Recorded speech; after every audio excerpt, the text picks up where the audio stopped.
Et quiconque ça, encore le BSD T2M, wow, Red Cat, j'ai oublié les autres. Oui, parce que là il a remonté. Et comme je vous ai dit, on va essayer de faire des choses plus détaillées sur ce qu'on fait pendant les tests. Donc vous avez vu l'unbox, le premier avis, l'essai, l'avis après les essais, le démontage en plusieurs parties parce qu'il y avait plein de choses à dire. Et nous allons aujourd'hui parler de quelques petits détails supplémentaires, les choses à faire attention. Et globalement donc, citer rapidement ce qu'on a vu là après l'accès méca, des petits plus et des petits moins. D'accord? La carreau, elle est loin d'être aussi fragile que ce que BSD Racing faisait avant, d'accord? Elle a craqué uniquement ce gros choc à l'arrière, c'est pas mal, mais effectivement, au prix T2M, on attend mieux. Soit que la carreau soit mieux, soit que le prix soit plus bas. Bon, un petit arceau dedans, ce prix-là. Ah, ce serait carrément un arceau là-dedans. Ça, c'est ce qu'on préférait honnêtement. Ensuite, sur la machine elle-même, la casse derrière, réparation provisoire. Parce que je vous le dis, parce que ça va sauter à un moment donné, vu que c'est provisoire. J'ai percé à travers les pièces cassées, j'ai mis une M3 d'en dessous jusqu'en haut. Et donc forcément, on ne peut plus traverser avec les vis de fixation ici. Mais ça tient. Je ne peux pas te dire combien de temps ça tient. On a mis un petit peu de colle en plus. Nous avons donc modifié les suspensions. A savoir qu'en remontant ces suspensions avec la Dremel, j'ai fait une rainure dans le filetage. Attention, quand vous faites ça, il est très très important de ne pas endommager la portée en haut du joint. Parce que si tu coupes trop loin dans la portée, le joint ne fera plus étanche sur la rainure que tu as fait. Et ce qui va se passer, c'est donc que ça va fuir tout le temps. C'est pas ce qu'on veut. J'ai rempli devant et derrière de 200 CST, on verra comment ça se comporte. On a mis les ressorts jaunes qui étaient derrière à l'avant, enfin simplement les amortos arrière à l'avant et les avant à l'arrière, avec donc les 4 remplis de 200 CST. Avec cette rainure, on a donc pu mettre plus d'huile. On a donc une suspension qui n'a plus d'air à l'intérieur et qui fonctionne bien soigneusement. D'accord? Elle rinsouille un peu, mais ça va. Parmi les plus, les pneumatiques légères. Parmi les moins, peut-être qu'à long terme, ça sera trop fragile à voir. On verra ça. Pour l'instant, il a tout encaissé. On a quand même piqué du nez sur une seule roue, ce qui a valu un décès des pièces de Creton, mais pas du BSD Racing. Dans les mêmes conditions de température. Il faisait plus froid même quand j'ai fait celui-là. J'ai beaucoup apprécié donc qu'on ait ici partout des vis et des axes de 4 mm à la suspension partout, fixation inférieure et supérieure des amortos. Amortos d'ailleurs qui ont l'air pas mal du tout honnêtement. Mieux que certaines autres marques. On a la vis en dessous ici qui est protégée pour ne pas se remplir de terre. C'est mieux aussi que sur beaucoup d'autres marques. On a quelque chose où il faut faire attention au niveau des cardans. Soyez vigilants et attentifs à cette petite vis qui a une empreinte de 1,3 mm ici dans les croisillons. Il y en a une par croisillon. Resserrez-les un tout petit peu, mais faites gaffe de ne pas péter l'outil, de ne pas péter la vis. 1,3, c'est vraiment fragile. Ce que j'ai constaté ici, il y a un petit piège, c'est que tu as l'impression que c'est serré, j'ai mis un tout petit peu, et là, tac, c'est descendu encore un demi-tour. Ça veut dire que les vis étaient bloquées dans le frein filet, mais ne tenaient pas définitivement l'axe. Mais comme dit, il faut vraiment faire gaffe de ne pas abîmer cette histoire. Hein.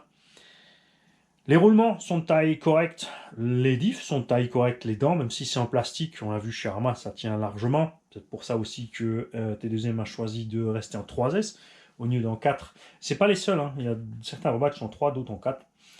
Certains ont changé le moteur, d'autres pas. Il y en a qui ont changé la couleur, d'autres pas, etc., etc. Il y a de la carotte pick-up, de la carotte truggy, de ce que tu veux.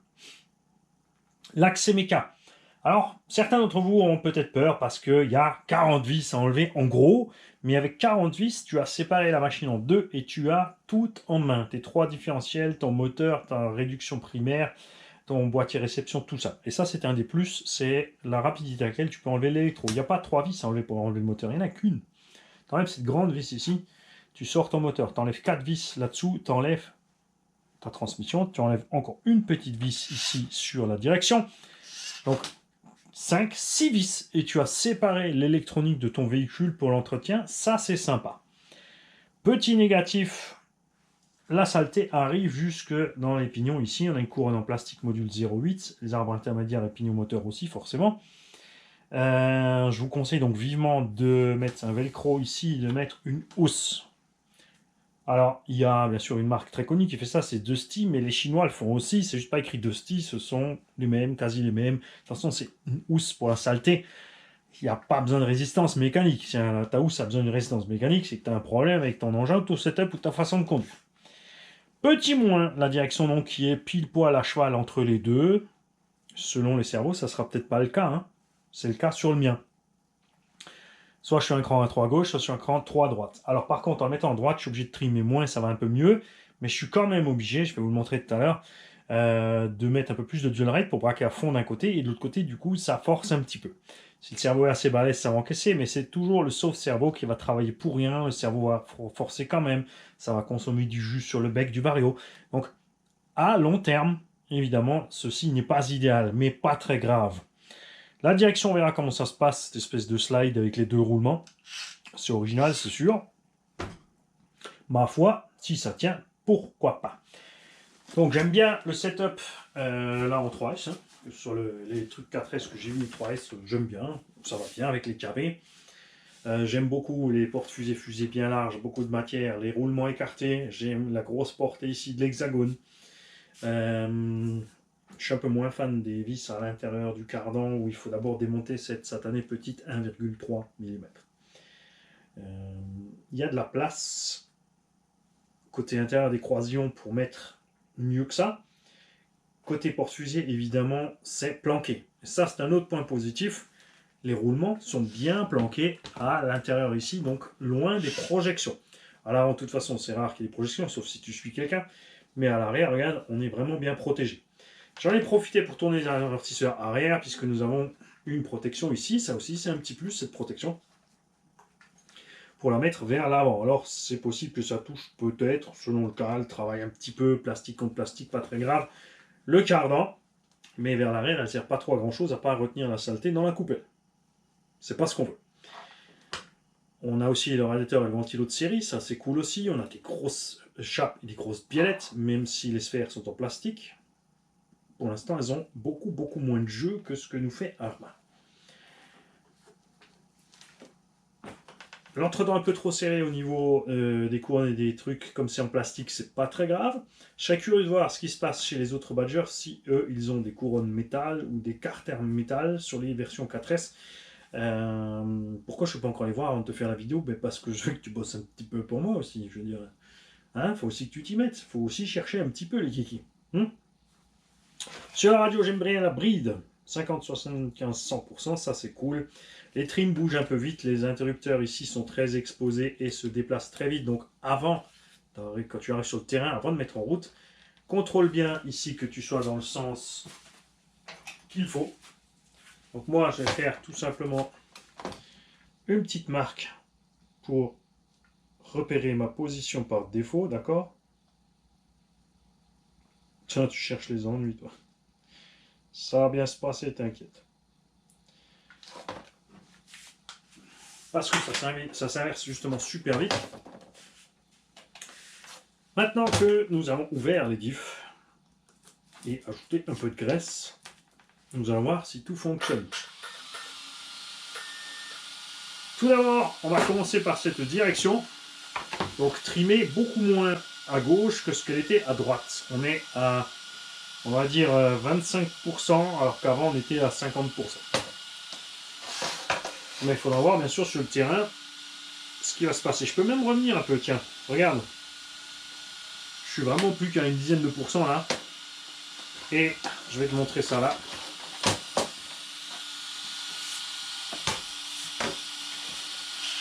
Là, regarde. Je suis obligé de forcer. Alors que là, j'arrive tout pile en butée. Ok? Mais c'est bien moins grave qu'avant. Parce qu'avant, on tournait vraiment un peu moins d'un côté pour pas trop forcer de l'autre. Et là, on force encore un tout petit peu, mais ça, je dirais que c'est relativement acceptable. Au niveau du bruit de transmission,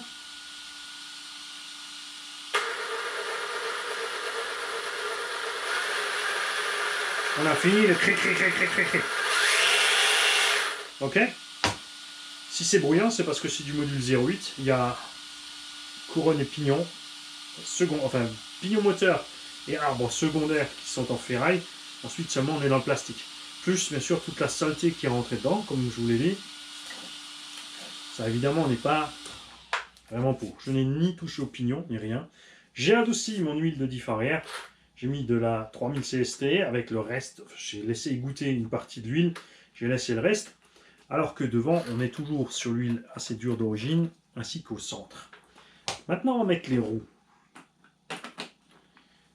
Vu que on a touché le setup des suspensions, autre point positif, nous avons des écrous cannelés. Ce que Coralie n'arrive toujours pas à faire. Ou si, ça n'y était pas sur le Kagama 4, je sais plus. Donc là, maintenant, tu vas voir mon unbox du Kagama 4 et tu vas regarder s'il y a des écrous. C'est le but. Ah, tu nous manipules pour faire des vues. Évidemment. Ça te coûte rien de faire une vue et de laisser tourner une vidéo. Par contre, ça aide pour les tombos là. Pensez-y. Laissez tourner toutes les vidéos de la chaîne. Sans bloc pub. Sans le son.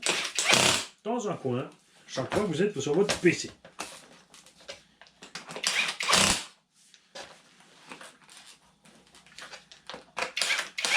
Je rappelle que cette clé est prévue pour serrer pas trop fort.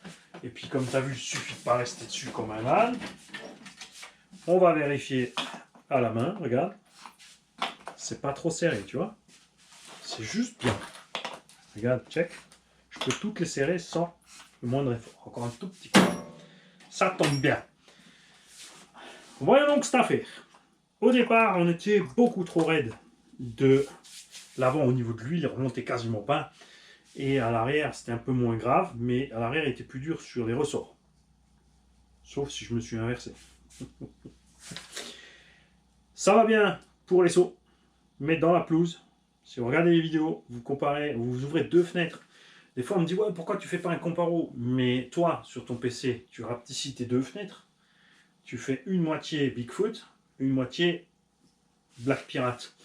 Le Bigfoot a une suspension hyper crémeuse. Tu le vois passer dans l'herbe, la caisse bouge quasiment pas, les roues suivent bien. Alors que celui-là, il gambade. Le problème quand tu gambades, c'est que chaque fois que tu lèves une patte, tu perds de la motricité. Le but, c'est quand même de laisser les quatre roues le plus longtemps possible au sol pour avoir de la bonne motricité. Et maintenant, on est, regarde, un peu plus réactif de l'avant. On remonte tout seul un demi et... Je veux dire, on remonte un demi ici et il nous reste un demi là, pas tout à fait. On va dire 25%. Ok. Ce qui permet, quand le véhicule est à l'axel et qu'il plonge de l'arrière, d'avoir, regarde, là la suspension peut faire son boulot. Regarde, on a libre avant d'arriver en pression. Et à l'arrière, ça c'est ma façon, j'aime bien, on est plus souple. Évidemment, en roulant, ça va le faire plonger un peu plus. L'avantage, c'est dans les ornières. Tu vois, quand les roues descendent, elles restent plus au sol. Souvent, quand tu mets une huile dure, tu vas tirer sur la voiture, les roues vont descendre après. Ça, je vous l'ai montré dans l'unbox. Tu appuies à fond sur la caisse, tu la remontes et les roues, elles descendent après. Ce qui fait qu'évidemment, en roulant, il se retape plus vite au sol. Mais ce qui donne cette espèce de look gambadeur que j'aime pas du tout. On va mettre une grosse 4S à bord. Et là, on est juste bien. Tu vois ? Ça va bien, ça me plaît. Autre point important, j'ai essayé toutes les cartes de programmation que j'ai ici sur le petit port là. Aucune n'a fonctionné. Ce que j'ai pas fait, c'est brancher le port récepteur parce que j'avais déjà remonté. Aïe! Tu l'as mérité? Non, si, bien sûr que si, tu l'as mérité. Et ça, c'est pas être à la radio. Oh, vache.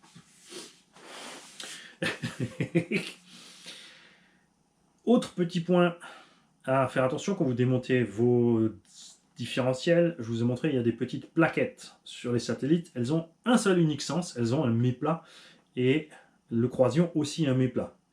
Ça, je pense, tu verras tout seul. Mais t'en as qu'il y en a un qui commence à forcer ce truc dessus pour réussir à le mettre ou qui panique parce que ça ne rentre pas. Hein. Ça devrait aller. L'entredent avec ce système, c'est très malin. Puisque tu enlèves ta vis. Ici, tu sors ton moteur. Il y a 3 vis, je rappelle, sur le chariot moteur. Vous ferez attention, celle du bas était desserrée ici. Si vous suivez la vidéo méca, vous allez voir que celle du bas a été déjà desserrée. pas très grave, parce qu'il y en a 2 en haut qui tiennent déjà. Donc tu sors cette vis, tu sors ton moteur, et là tu peux travailler sur ton entredent et le régler à l'extérieur, puisque tu dois faire l'entredent entre le moteur et l'arbre primaire. Ensuite tu switches tout dedans, il y a un téton, ça tombe pile poil à l'entredent entre l'arbre secondaire et l'arbre primaire, enfin le pignon, pardon.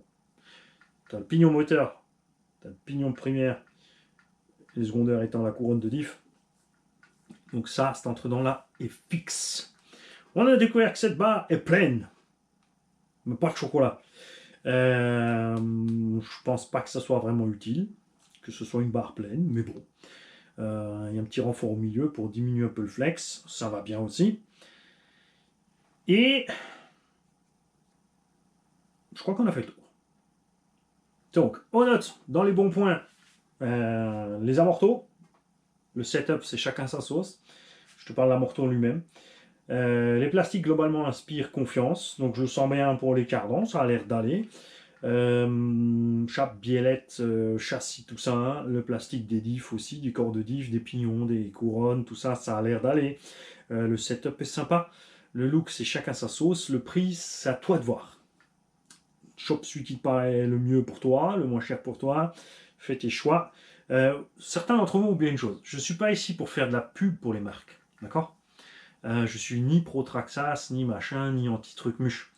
Je suis un consommateur et ce que je partage ici, c'est mon point de vue par rapport à ce que j'ai dépensé. Donc quand je dépense beaucoup d'argent pour certaines marques, Arma ou Coralie, qui ensuite ne correspondent pas à mes attentes, quand je dépense encore plus pour Traxxas qui ne correspond pas à mes attentes, ben, je ne suis pas content. C'est normal. Quand j'ai un engin pas cher qui est moyen, ça me dérange moins qu'un engin cher qui est moyen. On est d'accord. C'est pour ça que j'ai toutes les vidéos en ligne avec tout ce que je fais en roulant pour que vous puissiez voir ce qui se passe et comprendre mon point de vue. Je ne suis pas là pour te dire achète tes 2M. Non, pas du tout. Je suis là pour tester le produit. On sait que c'est du BSD Racing, c'est rebadgé. Après, chacun sa sauce. Comme dit, le prix, là où tu te le procures, t'aimes bien le magasin te fait un prix, tu es au même prix que les autres, ou à peine plus cher que les Gino, mais tu l'as tout de suite. C'est toi qui fais ces choix-là. D'accord ? Moi, je te donne juste mon point de vue. Pourquoi on l'a pris ? Parce que BSD Racing n'a jamais été terrible, comme ZD Racing ou FSR. Et ces derniers temps, pas encore ZD, mais BSD et FSR Racing ont fait quand même un petit pas en avant. Alors, FS Racing, sur les versions 3S, des petits XTC, tout ça, XTM, tout ça, Conrad Riley Raptor, pas Conrad Riley Raptor, le Conrad Riley New One. Cette petite série 3S, c'est des entrées de gamme, sont sympas, à des prix Conrad. 250-300 euros, ça me va. Allez voir Conrad Allemagne. Il y a l'équivalent du Shorker, c'est avec une carreau de genre Mad Max comme ça, 150 euros. Le kit du Riley One au brushless c'est bradé à 199 euros, un truc comme ça. Tu dépenses pas beaucoup d'argent parce que tu n'as pas un gros budget, donc tu vas pas faire le cochon derrière. Tu roules pas dans la flotte, la boue, tu fais pas des gros sauts, c'est évident. Tu vas pas acheter un engin à 200 balles, l'envoyer sur les rampes ou sur un pump skatepark à fond la caisse et ensuite je suis nique, c'est cassé. Hein? Ça c'est sûr. Donc, ouvrez les yeux, regardez un peu les modèles, les différentes marques, vous allez voir qu'il y en a plein qui se ressemblent. Et au niveau des tarifs, il y a du tout et n'importe quoi. Je vous invite vraiment à regarder ça. Moi, j'ai pris ça pour tester. Pour l'instant, on a fait que 2 packs. On a cassé des pièces. On a perdu une pièce, on a cassé l'autre sur un gros accident. Je suis très content que sur le planté sur une roue, on n'ait pas explosé moyeu, triangle, porte-fusée, tout ça. Ça déjà... Ça, c'est un truc qui me plaît, parce que c'est vraiment... Moi, je me suis dit, quand je vais me planter, je vais arracher un triangle, comme ça a toujours été le cas chez BSD Racing, FS Racing, et Colali.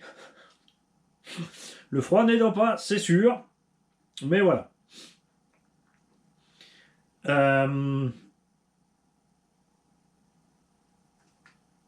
je crois que c'est bon. On y est. La portée est correcte. Et des fois, les gens qui me demandent à combien ça va sur la radio. Mais ça te sert à quoi si elle va à 500 mètres en fait? Tu ne roules pas à 500 mètres, tu ne vois plus ta caisse. Alors, qui disent oui, mais je veux faire du FPV. Si tu fais du FPV, de toute façon, tu mets un système radio correct. Tu prends pas les trucs RTR pour faire du FPV. Tiens, regarde, on n'a pas fait gaffe. À l'arrière, la carreau tape aussi. Oh! C'est pour ça que je l'ai arraché, non, je rigole. Autre point positif ici, vite fait, voilà, c'est là où je veux en venir. Les gros patins où repose la carreau ici, ça c'est cool. Et même si les pastilles au-dessus sont minimalistes, on en a. Et même si la saleté rentre, il n'y en a pas tellement qui rentrent. Donc je me suis dit qu'il ne faudra pas de filet, mais je te conseille quand même vivement d'en mettre un à cause de ce que je t'ai dit dans la transmission. Je tourne pas en boucle, je me répète dans tous les sens pour tous ceux qui zappent, et qui ne comprennent pas et qui n'ont pas la patience de regarder une vidéo en entier parce qu'ils veulent toujours avoir toutes les réponses tout de suite pour eux. Bande de petits égoïstes. C'est mieux quand même. Bref, maintenant, on va lui mettre des kilomètres, parce que le setup là me plaît. Pourquoi tu restes toujours de travers, toi? L'anthrax est de 320-325 mm, plus ou moins, donc tout ce qui est shortcuts indice, pour ceux qui veulent faire des atrocités de shortcuts indice avec des grosses roues. Tu peux mettre toutes les carreaux Elsace Body RC renforcés en 3,25 ou tout autre carreau Lexan de cette même longueur. Attention à la largeur. Tu vas tomber sur des carreaux de 325 mm qui sont prévus pour des 1/8, qui sont donc beaucoup plus larges. D'accord? Hein? C'est un autre gabarit. Donc prenez bien le temps de mesurer la largeur. N'oubliez pas que ça peut passer à l'arrière, mais ça passera jamais à l'avant si c'est plus large, d'accord? Hein? Pensez-y. Et n'oubliez pas aussi que ces roues ballonnent un petit peu. Et je me répète aussi pour les roues, elles sont légères, ça me plaît beaucoup. Un peu de masse en rotation. Méfiez-vous si vous mettez des roues plus balèzes, plus solides, plus lourdes, plus dures, tout ce genre de choses. Avec la mousse là, peut-être paraître un peu minimaliste pour absorber les chocs. Mais la jante est bien flex. Regarde ça. Tu vois, ils ont travaillé leur bins, hein. Ils ont bien compris chez Traxxas comment ça se passe, ils ont bien regardé et ils ont de copies. Donc c'est une partie qui pompe un peu chez Traxxas, une partie un peu chez Harman, une partie un peu chez Coralie. Il y a de fortes chances que ce sorte d'usine qui fabrique un peu pour tout le monde. Donc forcément les gars ils sont au courant de ce qu'ils font les gars sans devoir regarder leur voiture.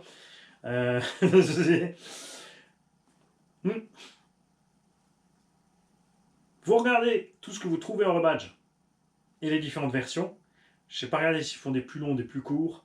D'après le descriptif, celui-là fait 300, alors que les autres font 320, 325. Et en fait, il fait aussi 325. Où est Pierre-Yves? Pierre-Yves est là. Je vais te le montrer, parce que sinon il y a un coquin. Regarde. Tu vois, en gros, hein, grosso merdo, on est bien à 320.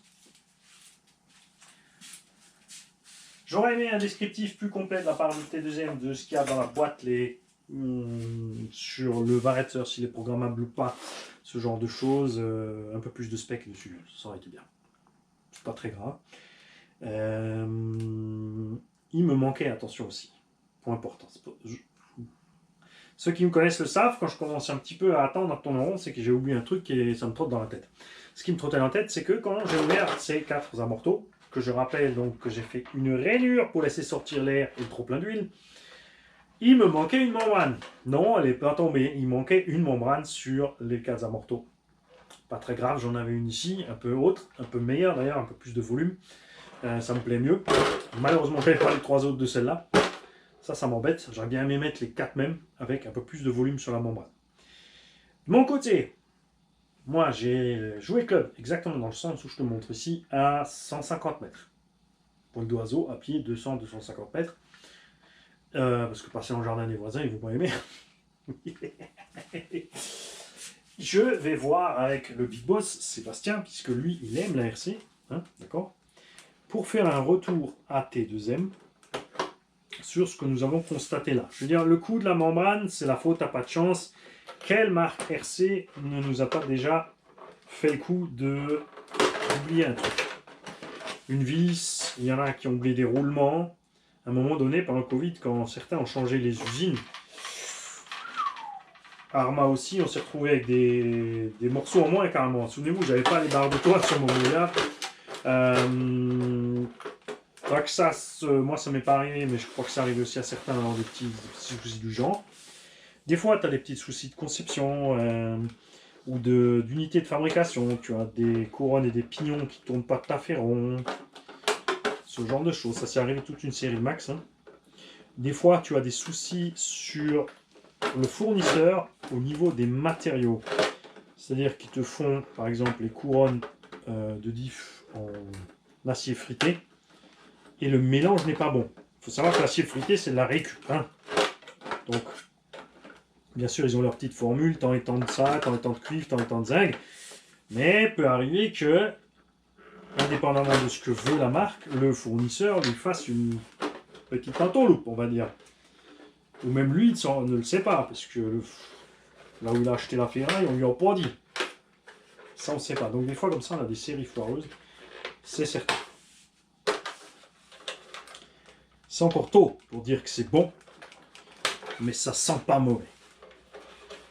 Surtout, on me dit pour l'instant, je dirais que c'est le meilleur du BSD Racing que j'ai eu dans les mains. Parce que le 1/6e, là on en avait déjà parlé sur d'autres vidéos, beaucoup de marques arrivent à faire de très bonnes voitures, toutes petites. Ils s'en sortent en moyen, mais ça commence un peu à être limite. C'était le cas de BSD. Maintenant, il commence à être mieux sur les moyens, mais sur la version 1.6, ça ne suffit pas. Le plastique n'est pas assez solide et on a trop de petits soucis de développement encore entre justement le débattement de suspension, la longueur des amortos, les angles des trains, tout ce genre de choses. On se retrouve quand même encore avec des trucs basiques comme ça, tu vois, hein, tu as une méga ouverture, alors tu peux la diminuer, mais après tu auras de la fermeture quand tu es en bas, un peu de carrossage variable, bon ça encore on pourrait régler un petit peu. Hein, fais l'effort, Mani, tu régleras la prochaine fois sur le terrain. Tu passes pas encore la puissance aussi bien au sol que sur d'autres marques. Même Arma jusqu'à ce qu'ils décident de faire maintenant la dernière version des 3S avec le diff central, il y a eu du travail pas seulement sur le diff, hein, il y a eu du travail aussi sur la suspension. Là, on passe la patate au sol. Le reste, ça met un peu des pneumatiques sur le terrain où ça glisse. C'était pas le cas des versions avant. C'était un peu plus... C'est plus à peu près à rouler. C'est comme le MJX 1/10. C'est une petite balle de squash. Le V2 est arrivé chez Obiku, passez voir. 250-270 € par là. Donc une voiture pas chère. Tu la traites comme une voiture pas chère, mais elle pardonne déjà pas mal et j'aime bien sur le principe. C'est pas ce qu'il y a de mieux, mais c'est pas mauvais. Cette voiture est bien, mais c'est sûr que si tu la compares maintenant, par exemple, au OS, niveau conduite, il n'y a rien à voir. Il y a de la puissance à bord, tu peux mettre 4S, le cerveau est bon et tout ce que tu veux, mais à conduire, ça reste... C'est flou, d'accord? Évidemment, on ne peut pas tout avoir.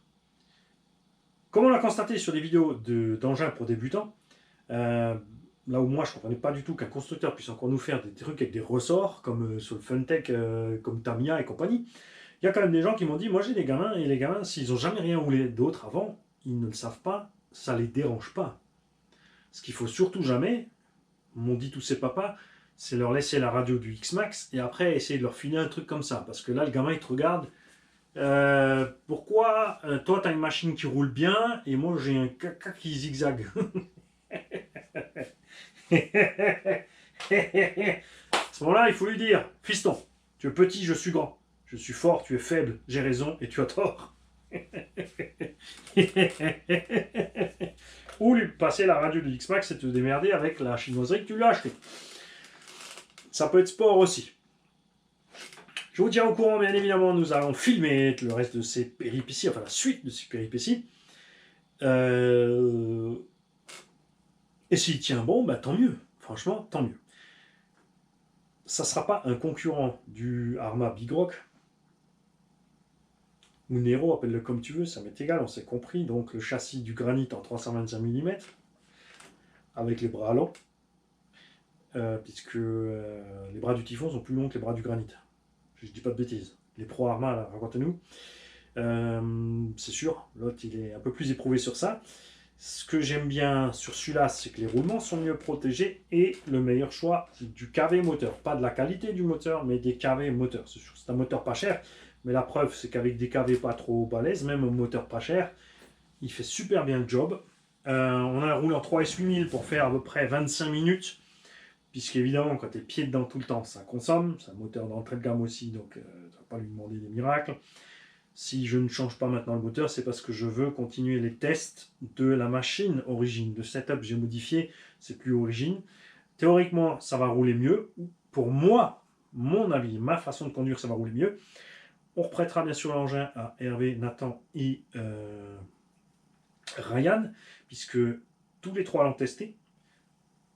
Et je vais leur repasser la radio avec ce setup modifié, sans leur dire, tu vas me dire, couillon, ils ont vu la vidéo.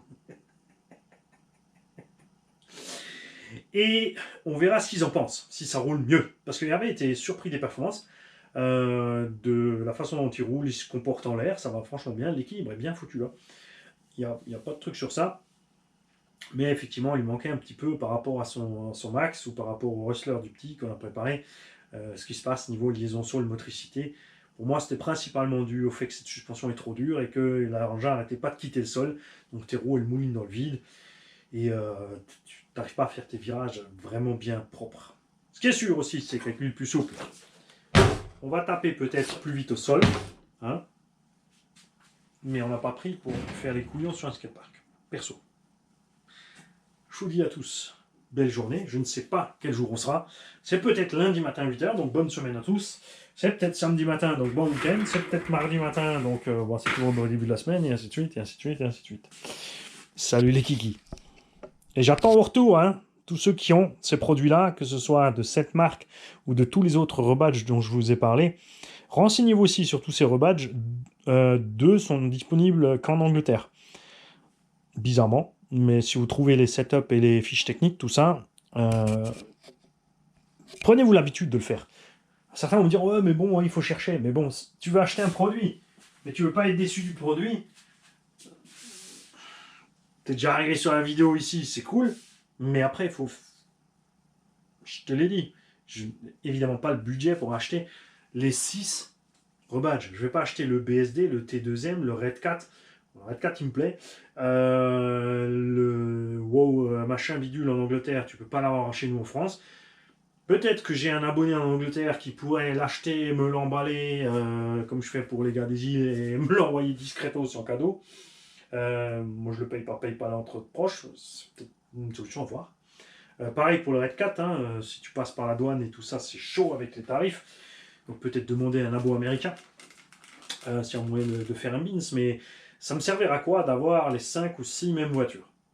Ça vous contenterait vous, comme ça vous aurez vos réponses. Je suis d'accord. Et j'aimerais pouvoir vous le faire, mais non. Mais non, parce que c'est pas une chaîne à des millions de vues d'abos, et donc on n'a pas le budget, tout simplement. Peut-être qu'un jour. Hein, quand on aura le budget, évidemment, on pourra faire tout ça, on pourra acheter les 5. Et oui, je pourrais faire à la Kevin Talbot des raffles, c'est-à-dire on fait des machins, les gens mettent de l'argent dans des pots pour acheter cette voiture, pour acheter cette voiture, pour acheter cette voiture, cette voiture. Et ensuite, tous ceux qui ont joué, quand on a fini, on fait le tirage au sort et on peut leur faire gagner le véhicule. Mais niveau gestion, l'enfer. Kevin Talbot n'est pas tout seul. Hein. Moi, je suis pas tout seul dans la tête, mais physiquement, oui. Donc, à un moment, ça passera pas. Et je me refuse, je reviens encore une fois, je me refuse de faire un abonnement. D'accord? Parce qu'un abonnement, ça veut dire qu'il y a des gens qui ne pourront pas voir les vidéos pour lesquelles les autres payent. Ce qui est exactement l'inverse de ce que je veux faire sur cette chaîne. On est là pour partager, et de plus en plus de chaînes YouTube font les petits grabzous là à se faire des abonnements mensuels exclusifs pour faire une petite vidéo ou un live exclusif pour leur truc. Moi, je veux que tout le monde en profite. Tout le monde. Les contents, les pas contents, voilà. Les pas contents, d'ailleurs, envoyez-moi des messages, hein, parce que j'adore.